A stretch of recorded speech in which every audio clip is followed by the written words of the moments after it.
Hello, pilots, and welcome back to Flight Academy Season 6, brought to you by Out of Arc Gaming. As always, my name is Phil, and we have a Rebel off on the table today with Ned on the left and Scott on the right.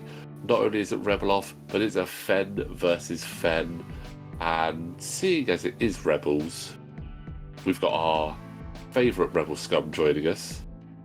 James, I'm glad I'm here for this one. It is two of my favourite pilots, at least in universe. Luke is my favourite character. Hera's an amazing character, and we've also got, I say, two Mandalorians. We've got the same Mandalorian in different ships. Yeah, it's an interesting combo. Obviously, when the lists were originally sent to us, Ned obviously sent us Luke and Fen. I was like, right, well, that's just scary. That is scary.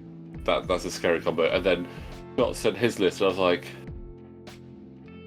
that's interesting. It's not what we were expecting, but it's double I6. Like grabbing a support ship, I think Fen around the Sheathbead is a really good call. Very much. I'm not overly sold on Hera as the ship to support, but she does have a lot of tricks. Like, she's got a lot of upgrades there. Yeah, absolutely. I mean, with Hera's got a lot of tricks, but I think if you were going to go for a B-Wing, you could have potentially gone with Gina, Ten, or Braylon. I think they are usually going to grab. But Scott does also have a Rebels list, which I do like.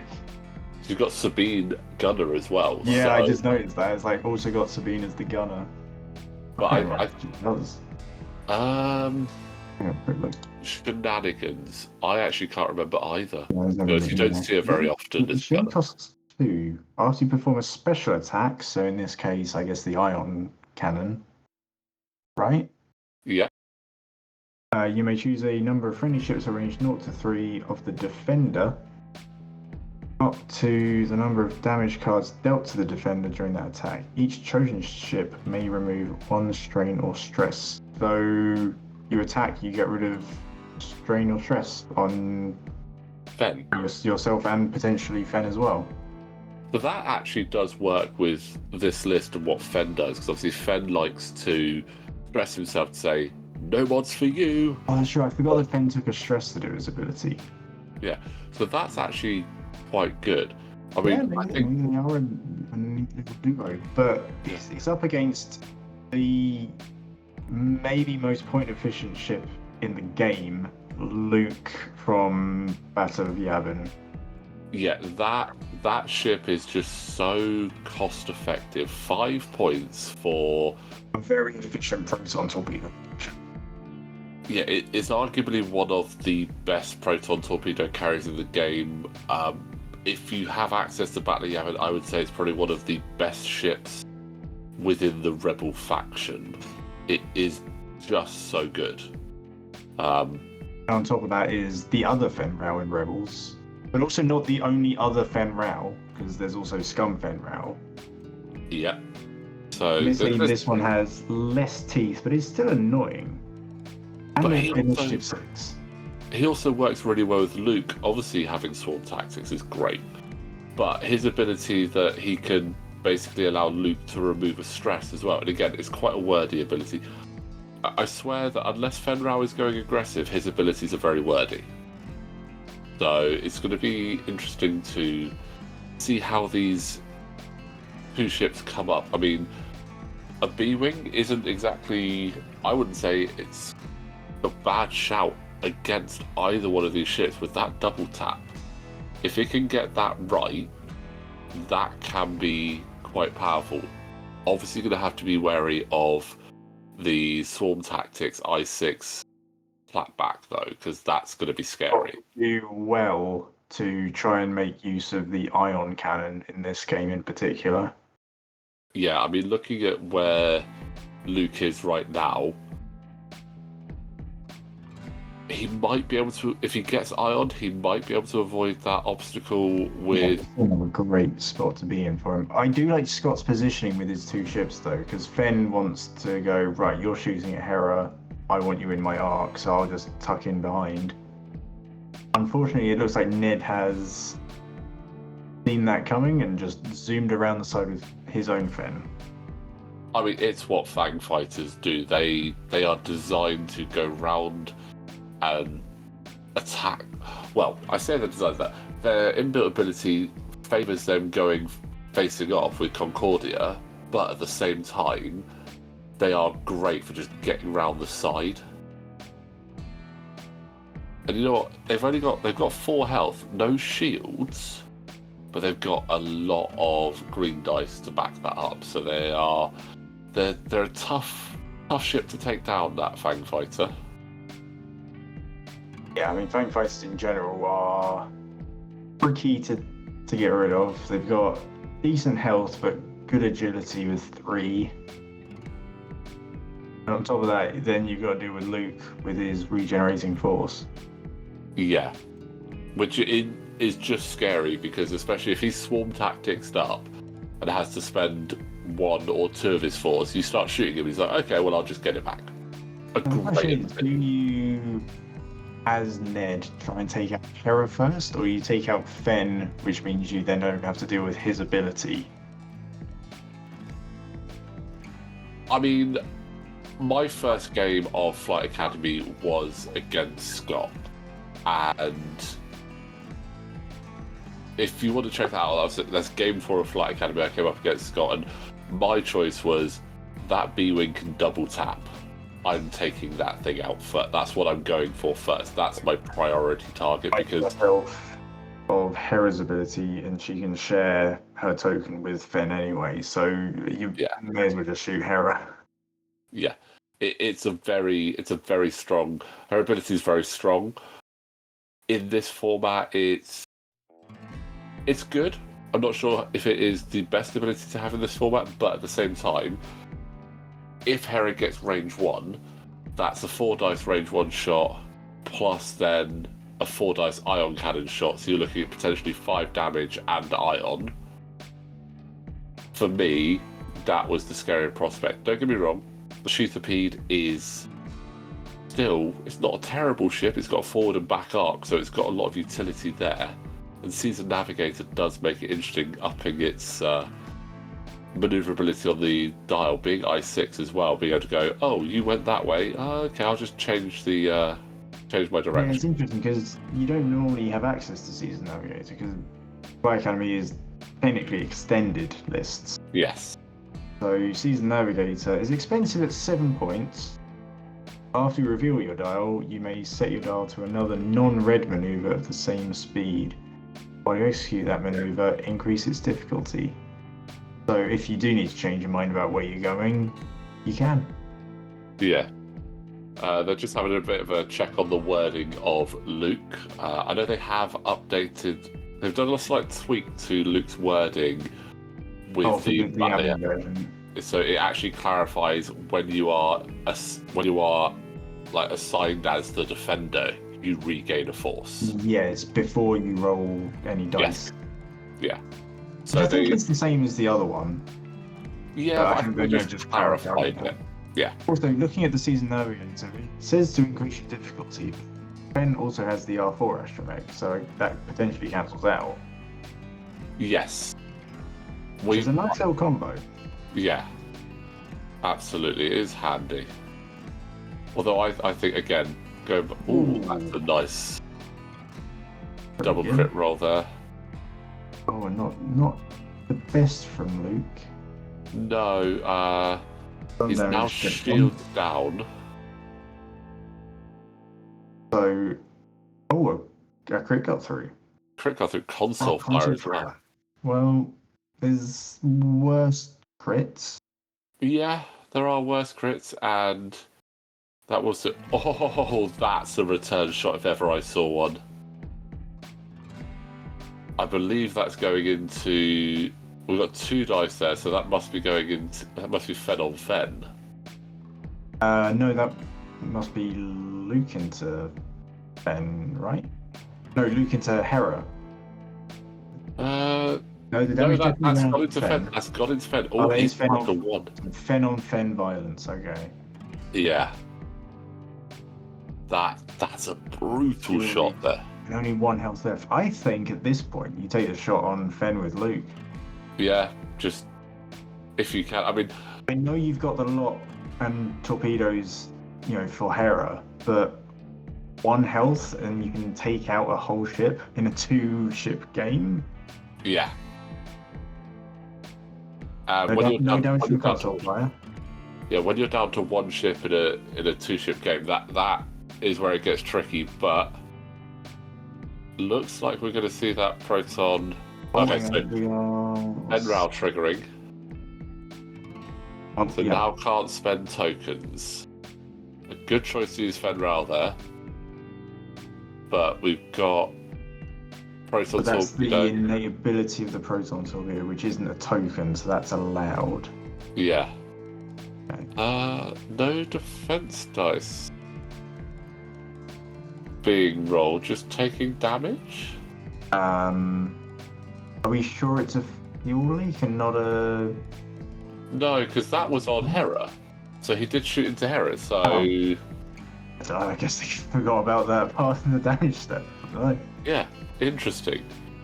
But yeah, while we're seeing those dice get rolled for who has first player, just want to remind you guys, if you do like what we're doing here at Art of Art Gaming, you can support us on Patreon with a link in the description below. It gets you early access to some of our content and what's coming up, and also gets you access to our Discord to chat with us.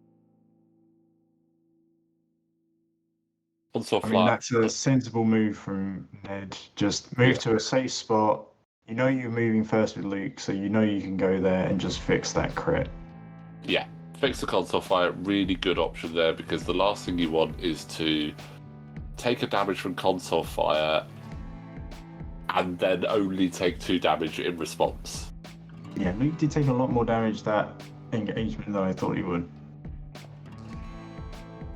Yeah, having to spend as much force as he did early on left him a little bit out of position. Electing to move Fenral first, because they're both initiative 6, so we can choose. Move Fen first, purposely bump into Hera, which might kill Fen. No, because the move he did fast enough to the bump was with Luke. Okay. Yeah. Yes. So the Luke was the one that actually essentially caused the initial bump. So that's fine. So presumably that's to keep Fen on that side of Luke, whilst Hera does something else. It's likely a 2k then. Yeah, I think that's likely. I'm curious why the card was being shown there. Maybe just confirming the ability. Yeah.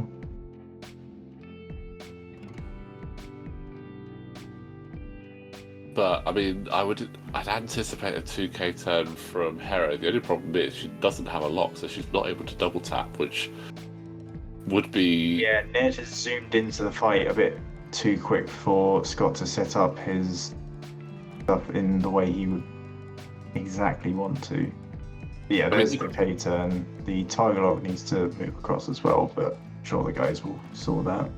I think maybe in the earlier round, Scott's obviously got passive sensors, so it might have been worth passive censoring. Oh, that's true. Earlier. Yeah. Because that's not that's actually quite. If you don't have access to an R3 astromech on a ship, but you have access to passive sensors, it's more expensive, but it can be worth it for that efficiency of. I'm right. Saying it's expensive. The amount of upgrades that Hera has, I don't think he's ripe for choice. Yeah, true. He does. Hera does have a lot of points to be able to spend on her upgrades. But that's an interesting position. I think Sheathopede Fen might actually just have arc on Fang Fen, but in all honesty, Luke. Yeah, I mean, I would say definitely go in for Luke. So Scott does have the initiative, so he will get to shoot first. However, because of swarm tactics, I was going to say everyone's a 6 at this point. Yeah. So even if people are dying, which that could be, crit with nothing's going off the board until everyone is shot. Right, what are the crits? On Luke? Looks like blinded pilot. And disabled power regulator by the look of it. Yes. Okay, not anything Luke can't deal with, because he does have the Force, which kind of gets around Binding Pilot. It's unfortunate. Oh, that's good. I say it's unfortunate for Scott. I think he was probably kind of hoping that he'd taken out. Oh, he's got Deadeye's shot, so I wouldn't turn that crit down because you're only pulling out a console fire. Although he's got one health, it doesn't really matter. If the console fire triggers the damage. Yeah, true. Let's see. So we need paint. Oh, Luke's down. Okay, he's down, but not out yet. He still gets to shoot.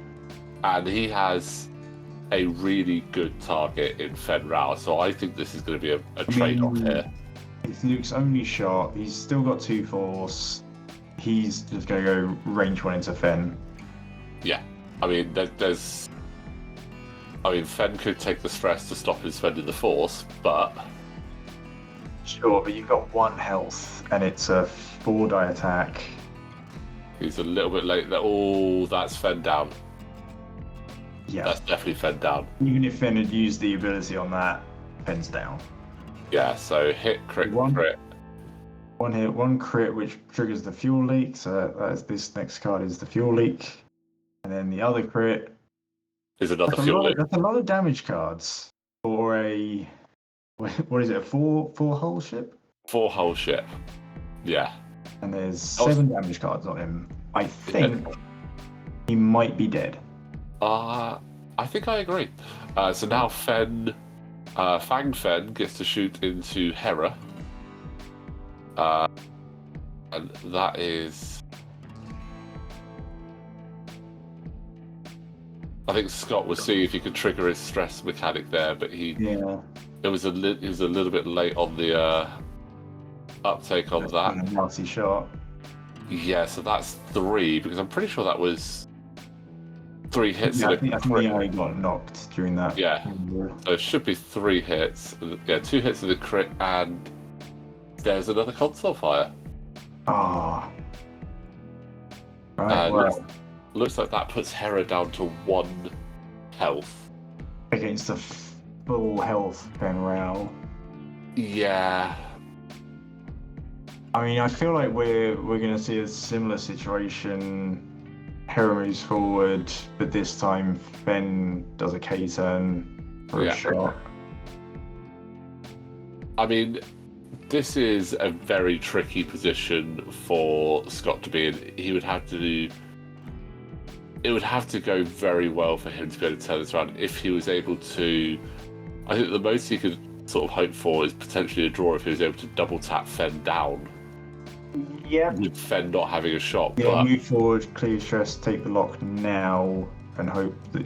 Oh no, fix the console fire. That makes sense. Clear console fire. Good shout. Remember your crits. Yeah, they can be very. Use the crit tokens, is what I say. I mean, they are right there at the top of the board for them to use, but obviously they do get forgotten about, unfortunately. Which is, what, it happens. At the start of this, I wasn't entirely sure which one I preferred. I was a bit on the fence about it. Oh God, that was good. I think the more aggressive one does win out in the end. Yeah, I mean that Scott did really well taking down Luke. Any other day without swarm tactics, that would have been much bigger. Because at the end of the day, we're on turn 4 and only 1 ship is remaining on the board. There was a lot of damage from both players here. A lot of early damage. Shooter P Fen was down to 1 in the first turn. Luke only got 1 Proton off as well. Yeah, which is... It just goes to show how powerful Protons are. But again, Ned really well positioned and able to just absolutely destroy when he needed to. But really good work. So that's a full 5 points for Ned. Scott does get a bonus point for getting that kill on Luke. So it's not all doom and gloom there. But that was a quick and jam-packed game there. And I hope that you enjoyed the Rebel Off that we had for you. I did. That was a good one. And guys, again, thank you all so much for watching. Like I said, we are only in game 7 of Flight Academy. We have plenty more games to come, so don't forget to like the video, subscribe to the channel, and we will see you next time.